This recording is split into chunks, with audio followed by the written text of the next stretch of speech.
நான் இன்னைக்கு எடுக்கப்பட்ட டாபிக் வந்து ஹஃப்மன் ட்ரீ. என்னன்னா, ஹஃப்மன் ட்ரீ எதுக்கு யூஸ் பண்ணுவாங்கன்னா, டேட்டா கம்ப்ரஸுக்காக யூஸ் பண்ணுவோம். இது எப்படி நமக்கு யூஸ் ஆகும்னா, இப்போ வந்து ஒரு கேரக்டர் வந்து ரிப்பீட்டடாக யூஸ் ஆக பைனரி கோட்ஸ் வந்து ஃப்ரீக்வன்சி வந்து கம்மியாக யூஸ் ஆகும். இதே வந்து அந்த வேர்ட்ஸ் கம்மியாக தான் நம்ம யூஸ் பண்ணிக்குவோம் கேரக்டர்னா, அதுக்கு வந்து லார்ஜர் டேட்டாவாக நம்ம வந்து ஹஃப்மன் ட்ரீ கொடுப்போம். இதை நம்ம எப்படி பில்ட் பண்ணுற ஹஃப்மன் ட்ரீ வந்து ஃபஸ்ட்டு எவ்வளோ கேரக்டர் ஃப்ரீக்வன்சி இருக்குன்னு செக் பண்ணணும். அடுத்த நோட் ஸ்ட்ரக்சர் வரையணும். ரெண்டு வேல்யூ ஆட் பண்ணி நோட் ஸ்ட்ரக்சர் வரையணும். கடைசி ஒரு ட்ரீ வர வரைக்கும் இந்த ஸ்ட்ரக்சரை நம்ம ரிப்பீட் பண்ணிக்கிட்டே இருக்கணும். கடைசியாக ஃபைனல் என்ன வரும்னா, லெஃப்ட்டில் வந்து நம்ம 0 அசைன் பண்ணணும் ஒரு ட்ரீ ஆனதுக்கப்புறம், ரைட்டில் வந்து 1 அசைன் பண்ணணும். இப்போ இந்த எக்ஸாம்பிள் வந்து ஃபஸ்ட்டு வந்து அசெண்டிங் ஆர்டரில் நம்ம எழுதிக்கிறோம். இது கேரக்டர், இது ஃப்ரீக்வன்சி. ஃபஸ்ட்டு இந்த ரெண்டு இதை கம்பைன் பண்ணி ஆட் பண்ணுறோம். அப்போ 5 + 9 14 வந்துருச்சு. இந்த 14 எப்படி வந்துச்சு சொல்லி இங்கே நம்ம எக்ஸ்பிளைன் பண்ணுறோம். ஸ்ட்ரக்சர் வரைகிறோம். ஏலேருந்து 5 வந்திருக்கு, பிலேருந்து 9 வந்திருக்குல்ல. இது நம்ம ஆட் பண்ணக்கப்புறம் இந்த 14 வேல்யூ வந்து இன்டர்னல் நோடு 1 நம்ம வச்சுக்கிறோம். இந்த இன்டர்னல் நோடு 1 வந்து இந்த முன்னாடி இருக்கிற ஃப்ரீக்வன்சி கேரக்டரோட திரும்ப அசெண்டிங் ஆர்டரில் நம்ம செக் பண்ணுறோம். அசெண்டிங் அரேஞ்ச் பண்ண அடுத்து திரும்ப ஃபஸ்ட்டு ரெண்டு நம்பரை கம்பைன் பண்ணி ஆட் பண்ணிக்கிறோம். அவ்வளோ 25 வருது. சிலேருந்து 12, டிலேருந்து 13 சொல்லி வருது.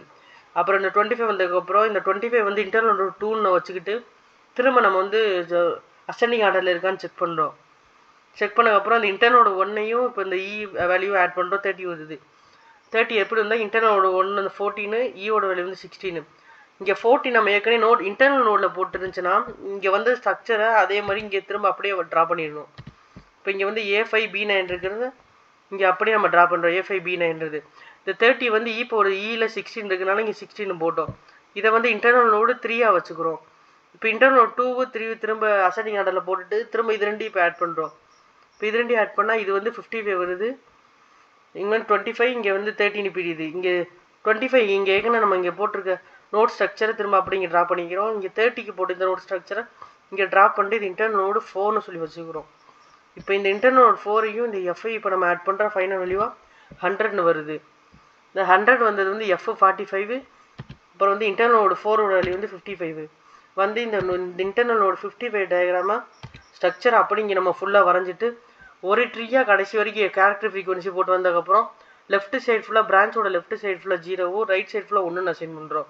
இப்போ இங்கே 0 0 0 1 அசைன் பண்ணிட்டு இப்போ இந்த கேரக்டரோட வேல்யூ என்னென்னு செக் பண்ணுறோம். அப்போ ஃபஸ்ட்டு ஏ. இப்போ ஏவோட வேல்யூ என்னன்னா 1100 1100 வேல்யூ வந்துருச்சு. அடுத்து பி என்னன்னா 1101 பியோட வேல்யூ வந்து. அதே மாதிரி சிக்கு செக் பண்ணுறோம் 100 சியோட வேல்யூ 100. அதே மாதிரி டிக்கு செக் பண்ணால் 101, ஈக்கு செக் பண்ணால் 111, எஃப்க்கு போய் செக் பண்ணால் 0. இந்த மாதிரி ஹஃப்மன் ட்ரீ வந்து நம்ம ட்ரா பண்ணுவோம். ஹஃப்மன் ட்ரீ எதுக்கு யூஸ் பண்ணுறாங்கன்னா, ஒரு லார்ஜ் டேட்டா வேல்யூவாக இருக்குது கம்ப்ரெஸ். இப்போ லார்ஜ் ஃபைல் ஆக்குறது வந்து கம்ப்ரெஸ் பண்ணி ஸ்மால் ஃபைல் ஆக்குவாங்க. டேட்டா லாஸ் ஆகாமல் இப்போ ஒரு 100 MBக்கு இருக்குன்னா அதை கம்ப்ரெஸ் பண்ணி 75 MB 50 MB அந்த மாதிரி கம்ப்ரெஸ் பண்ணி கொண்டு வரும். டேட்டா லாஸ் ஆகாமல் நம்மளுக்கு வந்து கம்ப்ரெஸ் பண்ணுறதுக்கு தான் இந்த ஹஃப்மன் ட்ரீ யூஸ் பண்ணுறோம். அதிகமாக ரிப்பீட் ஆகிற ஏதாச்சும் வேர்ட்ஸு கேரக்டருக்குலாம் இது வந்து டேட்டா ஸ்டோரேஜ் வந்து கம்மியாக நம்ம அலர்ட் பண்ணும். புதுசாக யூஸ் பண்ணுற வேர்ட்ஸ் அந்த கேரக்டர் அந்த மாதிரி மட்டும்தான் கொஞ்சம் லார்ஜர் டேட்டாவாக இதை அசைன் பண்ணும். இதான் ஹஃப்மன் ட்ரீ.